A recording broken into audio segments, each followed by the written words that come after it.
Welcome to Luca is a Billionaire, where the only thing I invest in is your answers.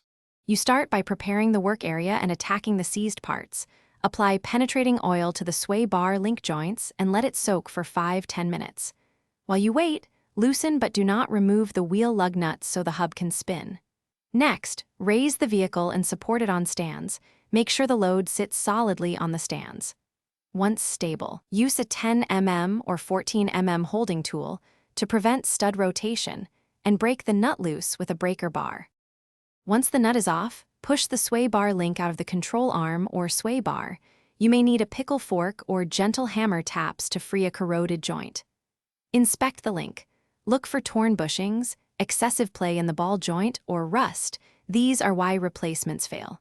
Measure the old part against the new part to verify length and stud diameter. Clean the mating surfaces and threads thoroughly, and apply anti-seize to the new link threads, so future removal is easier. You thread the new sway bar link in by hand to avoid cross-threading, then snug the nut and torque to the manufacturer's specification.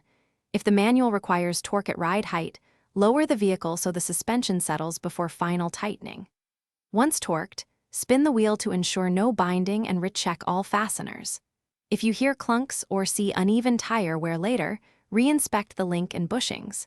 If a stud binds or threads strip, stop, replace the damaged fastener, or link and retorque. Thanks for watching and please subscribe. It's the best investment you'll ever make.